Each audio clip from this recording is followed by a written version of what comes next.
बचपन, 55 और 95 हर उम्र के लिए यकसा मुफीद, मफाद आम्मा का आलम बरदार।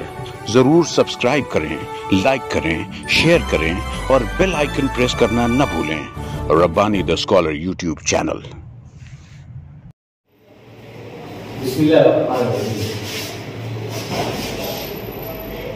अदारा नसरी अदब की माना की नशिस्त में आप तमाम यहाँ से इस्तेमाल करते हुए बड़ी खुशी मुसरत हो रही है। अल्हम्दुलिल्लाह अखबारात और सोशल मीडिया के ज़राए से आज तक ये बात पहुँची है कि अदारा नसरी अदब की माहाना की नशिस्त का जो आज का नंबर है अल्हम्दुलिल्लाह वो 205वां नंबर है और अपनी एक तारीखी हैसियत के हामिल इस नशिस्त में आप तमाम का इस्तेमाल करते हुए मैं चाहूँगा कि आज की इस नशिस्त का बाकायदा आगाज़ किया जाए और तिलावत कलाम पाक से आज की इस नशिस्त का अऊज़ु बिल्लाहि मिनश शैतानिर रजीम। बिस्मिल्लाहिर रहमानिर रहीम। लक़द जाअकुम रसूलुम मिन अनफुसिकुम अज़ीज़ुन अलैहि मा अनित्तुम हरीसुन अलैकुम बिल मुमिनीना रऊफुर रहीम। फ़इन तवल्लौ फ़क़ुल हस्बियल्लाहु ला इलाहा इल्ला हु अलैहि तवक्कलतु व हुवा रब्बुल अर्शिल अज़ीम। सदक़ल्लाहुल अज़ीम। तिलावत कलाम पाक से आज की नशिस्त का बाकायदा आगाज़ हुआ। जैसा कि यहाँ पर बोर्ड पर भी आप मुलाहजा कर सकते हैं और अखबारात के जरिए से भी ये बात आप तक पहुँची है कि आज की इस नशिस्त की सदारत हमारे अपने अदारे के जॉइंट सेक्रेटरी मारूफ शाना निगाह कालम रमेश, एक अच्छे मुबस्सिर मोहतरम इमरान जमील साहब जो है वो आज की सदारत फरमा रहे हैं। मैं आपका नाम का ऐलान करता हूँ और आपसे ही मुंतज़िर हूँ कि आप नशिस्त की कार्रवाई पढ़ाने की ज़रूरत है। शुक्रिया। जैसा कि हमारी अपनी ये रिवायत रही है कि हम हमारे अपने कलाकारान का एक मुख्तसर सा तारुफ पेश करते हैं, तो आइए मैं कलमकारान का तारुफ पेश करने से पहले मैं चाहूँगा कि हमारे स्टेज की रौनक को दोबारा करने वाली जो शख्सियात हैं उनमें हमारे सदर साहब, इनका तारुफ मैंने मुख्तसर से यहाँ पर पेश किया और इनके दाएं जानिब हमारे अपने अदारे के सदर मोहतरम अतीक शाबान साहब तशरीफ फरमा है। सभी आदमी जानते हैं इनके ताल्लुक से। और हमारे सदर के बाएं जानिब प्रोफेसर डॉक्टर नवीन नजीर साहब यहाँ पर तशरीफ करते हैं। मैं आप तमाम का इस्तेमाल करता हूँ और कलमकारान में आज जैसा कि हमारी अपनी रिवायत रही है कि हमारे बुजुर्ग अब्दुल मजीद मास्टर साहब जो है वो यहाँ पर अदब अतफाल पर या बच्चों की कहानियाँ यहाँ पर पेश किया करते हैं। आप उनसे भी बहुत अच्छी तरह वाक़ियत रखते हैं। मोहतरम डॉक्टर इकबाल बर्की साहब किसी वजह से वो यहाँ पर तशरीफ नहीं ला सके हैं। मौसम का तकाज़ा है, बारिश और कुछ और वजूहात की बिना पर वो शायद यहाँ पर तशरीफ नहीं लाएंगे। बहरहाल वो भी अदब अतफाल पर अपनी कहानियाँ तवाज़ुन से पेश करते रहे हैं। मोहतरम जावेद आफाक साहब मालेगांव शहर का एक अछूता जिसे हम कहेंगे नाम है जावेद आफाक साहब का। इंशाइया आपके कलम से जो है वो सफ़ेद इख्तिलाफ पर गाहे गाहे आया करता है। आज भी यकीनन वो कोई तंदुमदा से कोई तकलीफ यहाँ पर पेश करेंगे। और मोहतरम डॉक्टर इतने आलम साहब बच्चों की कहानियों में आप ये मैं समझता हूँ जैसे दूल्हा रखते हैं, और बेशतर कहानियों की किताबों का मजमूआ ज़ेर सवाद भी है आपका, और काफ़ी किताबें मंजर आम पर भी आ चुकी हैं। इस तरह से आज की इस नशिस्त में ये 4 नाम यहाँ पर मौजूद हैं। और गालिबन मुझे किसी ने कहा था कि साजिद असद साहब भी शायद मुतमन्नी हैं, तो अगर आप तैयारी से हों तो ठीक नहीं, कोई बात। बहरहाल यहाँ पर यह हमारे कलमकारान का एक मुख्तसर सा ताल्लुक था, अदारे के ताल्लुक से आप जानते हैं, कुछ बताने की चंदा जरूरत नहीं है। आप जिस तरह से हमारे नशिस्तों में तशरीफ ला रहे हैं और अपनी तकलीकात पेश कर रहे हैं, उन तकलीकात पर तनकीद और तबसरे की इजाज़त होती है, वो जो आप कर रहे हैं, यकीनन ये अपने आप में उर्दू ज़बान व अदब की तरक्की करने के इशारात में बहुत ही मुआविन साबित हो रहा है। और अल्हम्दुलिल्लाह जैसा कि 205 नशिस्तें यहाँ पर, इससे कम 204 नशिस्तें हो चुकी है, आज यहाँ पर 205वीं नशिस्त है। मैं आप तमाम का एक बार फिर इस्तेक़बाल करते हुए अपनी जगह देता हूँ, और मैं चाहूँगा कि यहाँ पर पहली तकलीफ पेश करने के लिए मोहतरम अब्दुल वली मास्टर साहब तशरीफ लाएँ और अपनी तकलीफ पेश करें। कहानी का उन्वान है सुर्ख वादी का फितना। सराराम की सल्तनत का शहजादा दरोगा दुनिया की सैर को निकला था। शहर शहर और मुल्क मुल्क को घूमते घूमते वो पूर्णिया पहुंचा। यहाँ उसने देखा कि पूर्णिया एक छोटा सा मुल्क है, लेकिन यहाँ से होकर दरियादे शादी का दौर हो रहा है। यहाँ का बादशाह दरबान शाह एक सीधा साधा इंसान है। मैं जब मेरी सल्तनत सराराम का बादशाह बनूंगा तो सबसे पहले उस पर कब्जा करूंगा। फिर वो वक्त आ गया कि राजा का मुझे सराराम का बादशाह बना। उसके मकसद में पूर्णिया को हाथ कर लेना बसा हुआ था। वो 20 दिन का सफर करने और बहुत बड़े दाव दस्ता के साथ आया। पूर्णिया क्योंकि छोटी और कमजोर रियासत थी, इसलिए उसने अपनी ताकत के दम पर पूर्णिया पर कब्जा कर लिया। पूर्णिया का बादशाह, वजीर, सेक्रेटरी और तमाम जिम्मेदार लोग गिरफ्तार कर लिए गए। उसी शहर में नवाब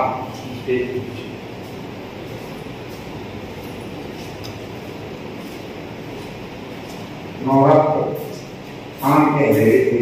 नवाब साहब का पोता दरबार खान था। हवेली के वाला खाने पर उसका कबूतरों का कारोबार था। उसके पास हजारों का कबूतर थे। उसे कबूतरों से बड़ी रग़बत थी, और आज उसका दिल कबूतरों में नहीं लग रहा था। आज वो वाला खाने पर से जंग का मंजर देख रहा था। उसने अपनी फौज को हारते हुए और बादशाह को गिरफ्तार होते हुए देखा तो उसकी आंखों में खून उतर आया। वो दांत तेज कर बढ़वाया दुश्मन के बारे में उनको मैं सीधा करूँगा। उससे बेहद शर्मा था। वो कबूतरों को छोड़कर हवेली के नीचे उतर आया और बादशाह के महल में पहुंचा।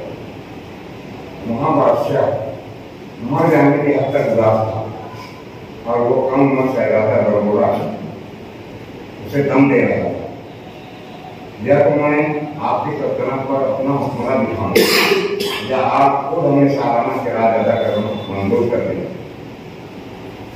वक्त ने देखा कि नाजुक वक्त है। उसने तकल्लुफ की परवाह किए गए अपने बादशाह के कहा, बादशाह बताना आप अपनी रियाया को उसके हाथ पर मत छोड़िए और सालाना किराया देना मंजूर कर दीजिए। बादशाह जानता था कि ये रकम नवाब होता है। उसने सर उठाकर अपने वजीर और सेक्रेटरी की तरफ देखा। उन्होंने भी आंखों में लड़के की मंजूरी की हिमायत कर दी और बादशाह ने किराया देना मंजूर कर दिया। जब हमारी नसीब थी तो दरबार बादशाह से कहने लगा, आप बिल्कुल वहाँ मत कीजिए। अपने फौजियों के हिम्मत ताकत और हिम्मत की मोहब्बत से आरास्ता कीजिए और मेरे लिए दुआ कीजिए। मैं वो काम करने जा रहा हूँ कि उसके बाद दरोगा की शामत यकीनी है। तू क्या करने वाला है? बादशाह ने पूछा। मगर लड़के ने नहीं बताया। उसके बाद दरबार अपनी हवेली में आया। अपने दादा नवाब साहब से सफर की इजाजत तलब की। नवाब साहब ने कहा, बेटा तू अकेला क्या कर लेगा? नहीं, मेरे साथ मेरे हजारों कबूतर भी होंगे, मैं उन कबूतरों की मदद लूँगा और दुश्मन को 12 बजाता रहूँगा। दादा ने जब तार दिया कि ये लड़का मानने वाला नहीं है, तो उन्होंने जब के दोस्तों से कहा कि वो किसी तरह से मौत के मुँह जाने को रोकें। उसका उल्टा असर उसके दोस्त भी उसके साथ घूमने पर जाने के लिए दोनों रास्ता हो गए। पुरुष ने अपने दोस्तों के लिए भी घोड़ों का इंतजाम किया। जब ये लोग सारागांव से रवाना हुए तो दरबार के कबूतरों ने भी उठे उठे सफर किया। ये लोग 20 दिन के बजाय 15 दिन में सारागांव पहुँच गए। सारागांव के ऊपर बहुत बड़ा जंगल था। उस जंगल में पुराना किला का जो खंडर बन गया था। दरबार ने उस किले को अपना मस्कन बना दिया, जहाँ जाने से लोग डरते थे। फिर दरबार ने अपने दोस्तों को उस रात से आगाह कर दिया कि किस तरह दुश्मन की फौज को देर करना है। वो अपने दोस्तों को ढूंढने की वादी पर लेकर गया, जो उनके किले से 15 मील की दूरी पर थी। उसने अपने दोस्तों को बताया कि हम पहाड़ियों की कगार पर खड़े हुए हैं और नीचे इंतहाई गहराई में वो वादियाँ जो हमारे काम आने वाली थी। इन पहाड़ियों से नीचे उतरने का कहीं से कोई रास्ता नहीं है। चारों तरफ कई पहाड़ियाँ हैं जो मीलों दूर तक फैली हुई हैं। उसकी बात के बीच में उसका दोस्त गोबर बोल उठा, मगर बिल्कुल सही, इन वादियों की जमीन लाल रंग की है। ऐसा मालूम पड़ता है जैसे खून का दरिया हो। हाँ, वो लाल रंग की घास है जो हवा से लहरा रही है। इसकी वजह से लगता है जैसे लाल नदी बह रही है। इसी वजह से जिसको को वादी भी कहते हैं। उस घास को हमलारी कहते हैं। खाने में ये एक मजेदार घास होती है, जिसे खाने से इंसान या जानवरों पर नशा चढ़ जाता है। जो उसके नशे का गुलाम हो जाता है वो भी उसके बगैर नहीं रह पाता। हम अच्छी तरह समझते हैं। हमारे कबूतर इस मौत की वादी में उतर कर जाएंगे और वहाँ से वो घास लेकर आएंगे। हाँ, और कल हम सारागांव जाएंगे और वहाँ से बैलगाड़ियाँ खरीद कर लाएंगे। तीसरे दिन ये 10 साथी बैलगाड़ियों पर बैठ कर डोंगी की वादी से रवाना हुए। गर्भवती के इशारे से उसके सारे कबूतर उसके साथ हुए। पहाड़ी की चोटी पर एक जगह पानी का तालाब था। वहाँ पहुँचकर कबूतरों को दाना डाल दिया और उन लोगों ने भी खाना खाया। उसके बाद गर्भवती ने एक अजीब तरह की आवाज़ निकाली, जिसे सुनकर कबूतरों का सरदार उसके पास आ गया। कबूतरों का यह सरदार गर्भवती की हिदायत पर कबूतरों से काम लेता था।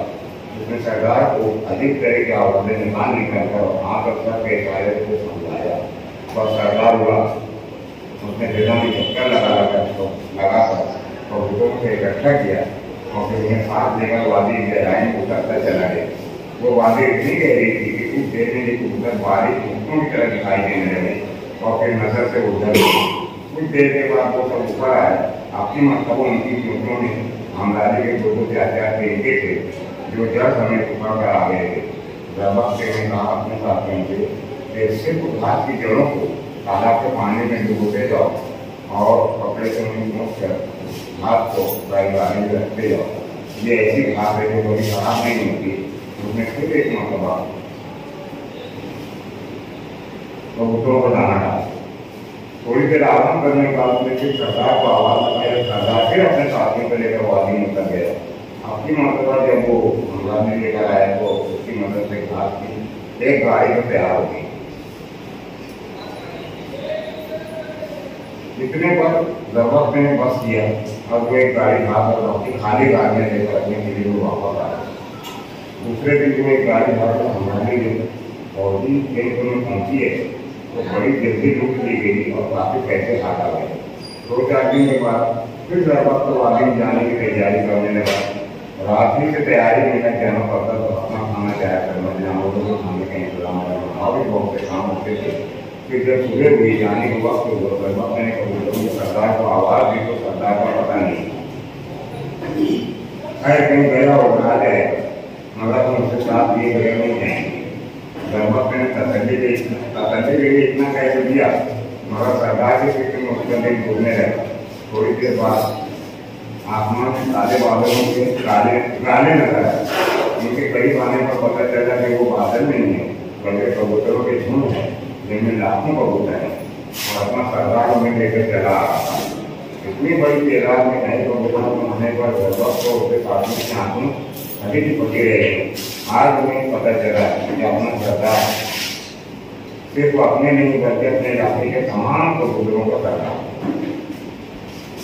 मगर चलने से पहले सरदार से उन मेहमान कबूतरों को दाना डालना नहीं किया।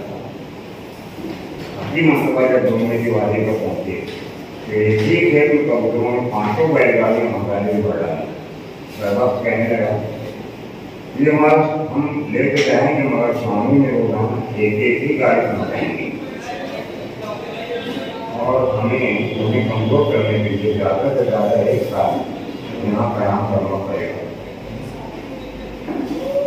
जब 6 महीने गुजर गया, एक दिन सरदार शादी को कहने लगा,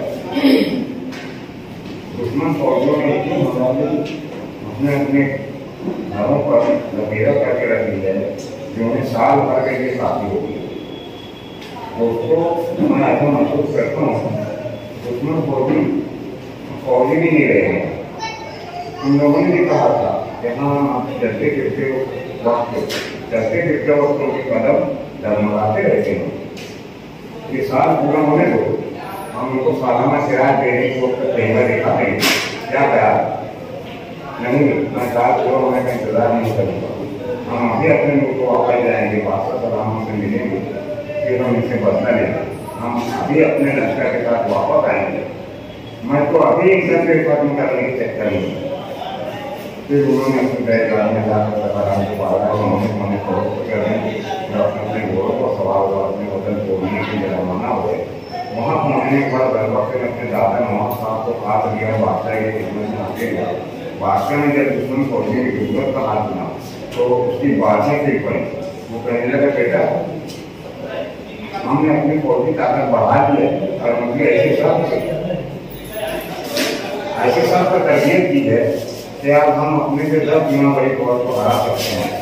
दरबार कहने लगा, हमारी फौजी स्वामी गबरूडा का महल, हमारे मेरे साथी, हम सब जगहों पर चप्पा दे चुके हैं। हम कोशिश करेंगे कि हमारे सिपाही न मारे जाएं और दुश्मन सारे गिरफ्तार हो जाए। ये लोग जब अपने बहुत सारे के साथ करार पहुंचे तो रास्ते में पहले दुश्मन फौजी की छावनी पड़ती थी। ये बड़ा अच्छा किया गबरूडा ने कि फौजी छावनी अपने शहर से दूर बताइए। दरबार ने कहा, इतना कहकर वो अपने सिपाहियों को हिदायत देने लगा कि किस तरह छावनी के फौजियों को झोंक में लेना है और अपनी जान गंवा के उनके हथियारों पर कब्जा कर लेना है। उसकी हिदायत के मुताबिक चंद लम्हों में सिपाहियों ने सामने के झटके पर कब्जा कर दिया। वहाँ उन्होंने चीख कर आसमान सर पर उठा लिया कि अपने हथियार वाला कर बात जमा करते जाएं। वो नशेबाज फौजी क्या लड़के जो अपने पैरों पर सीधे खड़े रहने के लायक नहीं रह गए थे। उनके हथियार हाथों में भर लिए गए, फिर उन्हें उनके घोड़ों पर लेकर चले और ले जाकर अपने किले में कैद कर दिया। उनके खाने पीने का इंतजाम कर दिया। रियासत में उन्हें हंगारी की तो तमाम फौजी खाना छोड़ हंगारी का सोच गए। बादशाह के कुछ सिपाही किले में रुक गए ताकि उन फौजियों की निगरानी कर सकें। कनाडा में वापस आने के बाद दरबार को देशवानियों ने गबरूडा के महल पर अचानक छापा मारा और पहले से ज्यादा जोर शोर से महल वालों को बेहतर सजा किया। गबरूडा पूरी तरह गड़बड़ा गया, महल भाग जाने की सोच रहा था मगर बादशाह के सिपाहियों ने बड़ी खुशी दिखाई। गबरूडा उन्होंने महल के सारे ही लोगों को गिरफ्तार कर लिया। इस तरह कनाडा की सल्तनत पर बादशाह का कब्जा हो गया। बादशाह ने दरबार को कनाडा को हरना मुकर्रर कर दिया। नवाब साहब की तो पीली पड़ रही थी। बादशाह की एक लड़की हरीरा नाम की थी जो दरबार की हमदोली की थी। बादशाह ने हरीरा की शादी दरबार से कर दी। इस तरह शहजादी हरीरा नई सल्तनत सराडान की रानी बनी। अब्दुल मजीद मास्टर साहब यहाँ पर अपनी कहानी पेश कर रहे हैं। इस पर जो साहबान को तबसरा करना चाहेंगे बहुत अच्छा लगा साहब, अक्सर सुनता भी उनको कुछ मनाजर जो पेश करते हैं जैसे हीरे का पहाड़, ये वो आंखों के सामने लगता है कि यार ये जैसे गबरूडा का महल, ये वो। आज जो कमी लगी मुझे ऐसा लगा जबान से नहीं था उनको, और कुछ किरदार उनके ऐसे लगे मेरे बेटा बाप बात कर रहे हैं तो उसमें नाम नहीं था। जैसे एक हवाला रहता ना कि बाप ये बोला बेटा ये बोला है, अरे वो लाइन समझ में नहीं आ रही थी, कौन सा किरदार बोल रहा है कौन सा किरदार नहीं बोल रहा। बाकी सब बहुत अच्छा था। और तबसरे तो इसीलिए होते हैं कि बहुत खूबियों में बात ना की जाए, हमें क्या महसूस हुआ। और एक पढ़ने का जो अंदाज होता है, हम लोग देखते हैं कोई भी एक लहजा जो होता है ना बोलने का, यानी हर जिंदगी में हर लफ्ज़ों का एक लहजा है बोलने का। जैसे हम मेज़बान बने, मेहमानों को बुलाएंगे तो अंदाज यही होगा, आइए आइए। अगर उसको बदल देंगे आओ आओ तो कोई नहीं आएगा। तो जैसे मुझे ऐसा लगता है अफसाने का किरदार बोले, थोड़ा लहजा बने तो सुनने में अच्छा लगता है। वो तो बच्चों की कहानियों में इन्हें मेरे हिसाब से जब सुना मैं हमेशा कामयाब मिले हो। आज थोड़ा सा अलग रंग मिला, मगर मुझे वो किरदार में कमी लगी। जैसे एक मैं इंटरव्यू देखा था बहुत बॉलीवुड का, अनुपम खेर साहब बोले कि यार मुझे जब जिंदगी में पहली मरतबा दिलीप कुमार के सामने एक रोल मिला करना में, तो बोले जब हम लोग खाने के लिए बैठे तो दिलीप कुमार मरहूम यूसुफ मोहम्मद खान साहब मुझे वो सेब बता रहे थे कि सेब जब हम खाते थे तो लाल सेब, तो अनुपम खेर बोले ऐसा लगता था, इतने बड़े अदाकार थे, ऐसा लगता था कि उनके हाथों में सेब, ये अल्लाह ने ये सलाहियत दी थी उनको। जब वो पकड़ते थे दिलीप साहब ऐसे तस्वीर में बताते तो ऐसा लगता था वाकई खा रहे हैं। इतना बड़ा अदाकार, तो ऐसा लगता है मुझे जब बताना पड़ा जाए तो लोग हर मंजर में डूब जाए। क्या बात, पहाड़ है, ये किरदार है, ये दिलो है, इन्हें ये हमारी फील्ड में भी आता है। मैं बहुत जितने बैठे हैं उससे बेहतर जानते होंगे मादरत के साथ। इन्हें हमारी जो शायरी फील्ड होती है ना, तो उसमें भी यही है कि मैं अगर जमालियात का शेर पढ़ूंगा तो इस पर भी बता दो, दिलीप कुमार साहब से किसी ने पूछा था कि आपकी अदाकारी का राज क्या है, तो उन्होंने जवाब दिया था शायरी। शायरी इसलिए जवाब दिए थे वो कि इनकलाब की शायरी को आदमी जोश में पड़ेगा। अब जमालियात की रहेगी तो जैसे हुस्न की बात करेगा तो चेहरा वैसे रहेगा, और मैंने तंज करेगा तो फिर वैसा रहेगा। तो हर चीज का एक रंग है। मैं ये महसूस किया, उनको मैं सिखला नहीं रहा हूँ, मुझे जो महसूस वो बयान कर रहा हूँ, बाकी सब ठीक है एकदम बस।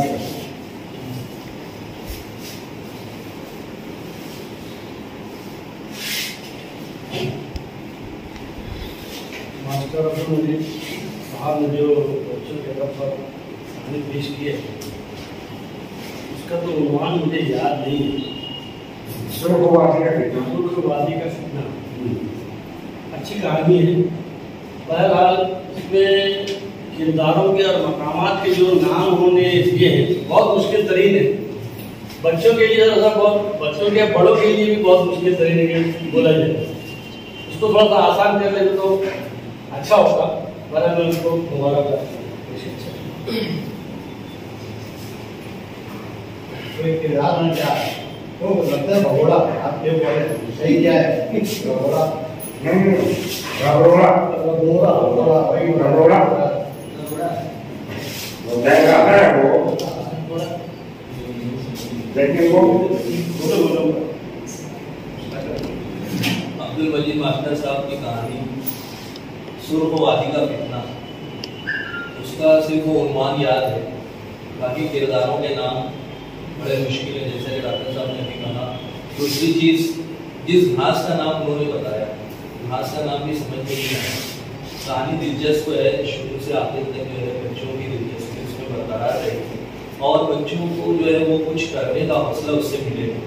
लेकिन इसमें कुछ चीज़ें जो है, जैसे उन्होंने लिखा है कि पानी का तालाब, तो तालाब लिखना काफ़ी है, तालाब पानी का ही होता है। दूसरी चीज़ उन्होंने लिखी है कि ये घास जो है वो कई दिनों तक खराब नहीं होती। ये चीज़ फितरत के खिलाफ है, क्योंकि घास कोई भी हो, सब्जी कोई भी हो, चंद दिन रखने के बाद या एक दिन से दूसरे दिन में उसकी वो कैफियत बाकी नहीं रहती है। वहाँ पर अगर कुछ बता देते कोई तरीक़ाकार उसको महफूज रखने के, जैसे हम लोग फिर हमारा जो फ्रीज है या कोई केमिकल वगैरह ऐसा होता है, वहाँ होना चाहिए था वो चीज़।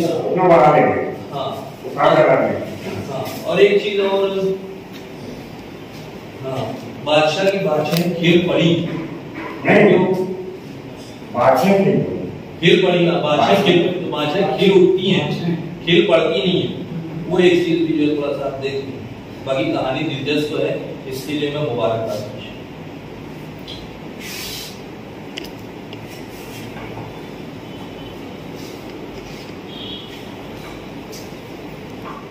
उसके अंदर तालाब के अंदर अपना सब लोग डुबाने के लिए कबूतर सब जाते हैं, तो तालाब की जो कैफियत क्या होती है, उसके असरात क्या होते हैं, क्या उसको पीने के बाद उसमें नशा आता है, किसी बात नहीं वो ज़िंदगी चीज़ें हैं, जिंदगी है मगर कुछ उससे नींद नहीं है। आपकी कहानी मेरी और लंबी होती अभी एक कहानी जो थी ना सर, ये एक स्वभाव थी, उसको कम कर करके मैंने इसमें किया है, मैंने कम करने की कोशिश करता हूँ। अगर आप ये सब लेंगे ना तो नावेल हो जाएगा, समझे? तो जितने में कहानी चल सकती है, बस ये कहानी के लिए इतना जरूरी है कि जरूरी नहीं है, ऐसे कर करके ना कम किया जाता है।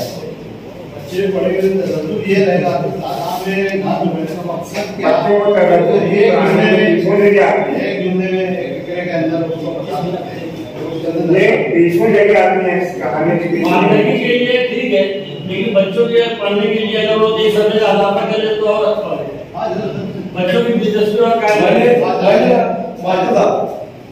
कहानी सुनी नहीं है, लेकिन अगर एक कहानीकार को बार बार वजाहत देने की जरूरत आ रही है तो मतलब कहानी उन्होंने सही ढंग से लिखी नहीं है। कहानी अभी उनकी तवज्जो और चाहती है, उनको मजीद वजाहत की जरूरत है और उसके अंदर और उसका जवाब चाहिए ताकि सवाल जो उठ रहे हैं वो खत्म हो जाए। कहानी मैंने सुनी, लेकिन कहानी जब हम लिखने बैठते हैं तो हमारा काम यह है कि जो कहानी के अंदर है बाहर से एक जुमला मुसन्निफ में न बोलना पड़े, अगर वो बोल रहा है तो नाकाम है। ये आपने कहा, ये आपने कहा, लेकिन इस पर तो बात हो सकती है कि कहानी का पैटर्न क्या होना चाहिए। नहीं, पैटर्न की बात ही नहीं बात करता, नहीं ना, हम जो है बात कर रहे हैं तो कहानी किस पैटर्न पर चलती है, उसमें बहुत सारी चीज जायज होती है जिसकी जरूरत नहीं होती है, उस चीज को कहानी की छांट के निकाल दिया जाता है। अब हम हर जगह इसमें तो 20 जगह ऐसी आएगी, लेकिन ये बताए हैं कि तालाब के जो तालाब में डालने तालाब पर क्या असर पड़ा। कहानी की बाहर की चीज है वो, हमारी कहानी का मकसदी जो प्लॉट है वो प्लॉट ये है कि एक दुश्मन अपनी ताकत के दम पर एक कमजोर पर कब्जा कर दे रहा है और वो कमजोर भी है।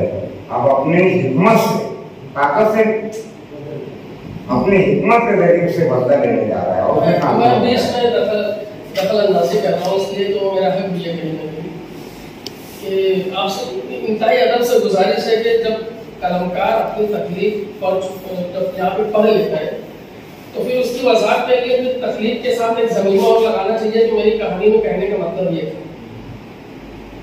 अदबन गुजारिश है कि अगर आपको जो भी बात रखना है, हमेशा नस्ली अदब की नशिस्तों में और अंजुमन मुहिब्बान अदब की नशिस्तों में ये 20, 22, 24 साल से ये होता रहा है कि जब एक फनकार अपनी तकलीफ पढ़ के बैठ जाता है तो यहाँ पर हाजिरीन में से उस तकलीफ पर बात होती है। अगर हम लोग बार बार उठ के वजाहत करेंगे तो मतलब हम कहीं ना कहीं अपनी तकलीफ को मुकम्मल तरीके से उसकी तरसील नहीं कर सकते। कहानी मेरी से उसकी वजाहत नहीं कर रहा हूँ, कहानी किस तरीके की होगी उसकी वजाहत कर रहा हूँ, किस तरीके का उसका पैटर्न होता है उसकी वजाहत कर रहा हूँ। चलिए बहरहाल यहाँ पर पहली तकरीर मेरी मास्टर साहब ने पेश की और उस पर अच्छे खासे तबसरे हुए, जहाँ पर शकील बादशाह साहब ने बातें पेश की और कुछ दलीलों और हवालों का जो उन्होंने मिसालों का जो जिक्र किया, यकीनन एक पेशकश जो होती है, एक पेशकश ऐसी हो कहानी की कि आदमी उसमें ना खो जाए। बहुत बेहतरीन बात थी, मैं बहुत पसंद किया आपकी बात को। वहीं पर प्रोफेसर डॉक्टर मोबिन नजीर साहब ने जो जिन नुकात पर मतलब उन्होंने जो इशारा किया है, बारीक ग्रामर जो उर्दू का, यकीनन उन्होंने, मैं समझता हूँ कि सिटी कॉलेज के शोबे उर्दू के सदर हैं और आपने बराबर निगाह रखी कि उर्दू जबान की जो कहीं पर हमसे चूक हो जाती है, कमियां और खामियां हमारी जो है उसकी निशानदेही उन्होंने की। वहीं पर ताहिर अहमद सिद्दीकी साहब ने जो एक कलमकार की हैसियत से एक कहानीकार को अपनी कहानी किस तरह से मतलब बुननी चाहिए उस पर बात की। हमारे सदर साहब ने भी जो बात की, यकीनन एक अच्छा माहौल, एक अच्छी बात यहाँ पर तबसरे की और सीखने सिखाने का एक अमल जो है वो अदारे नस्ल अदब में जारी हो सके अल्हम्दुलिल्लाह। आइए मैं यहाँ पर चाहूंगा, क्योंकि दूसरा नाम हमारे डॉक्टर इकबाल बर्की साहब का है, अदारे नस्ल अदब के नायब सदर भी है, लेकिन नामुज़िर वजूहात की बिना पर वो आज यहाँ पर तशरीफ नहीं ला सके हैं। वो भी अदब अतफाल पर ही अपनी सामने पेश किया करते हैं। तो आइए हम यहाँ पर जावेद आफाक साहब को सुनेंगे। मोहतरम जावेद आफाक साहब मैं बड़े अदब और इहतराम से मुबारक करता हूँ कि आप तशरीफ लाए। और 55, 55 और 95 हर उम्र के लिए यकसा मुफीद, मफाद आम्मा का आलम बरदार। ज़रूर सब्सक्राइब करें, लाइक करें, शेयर करें और बेल आइकन प्रेस करना न भूलें। Rabbani the scholar YouTube channel. Rabbani the scholar YouTube channel इल्मी, अदबी, दीनी, मिली, समाजी, सकाफती, तहजीबी, फलाही, तिब्बी, फ़न्नी, माशी, तिजारती, माशरती, इंतज़ामी, इनकलाबी, तहरीकी, तहकीकी, तकनीकी, तफ्तीशी, तामीरी, तालीमी व मालूमाती यूट्यूब चैनल। ज़रूर सब्सक्राइब करें, लाइक करें, शेयर करें और बेल आइकन प्रेस करें। Rabbani the scholar YouTube channel.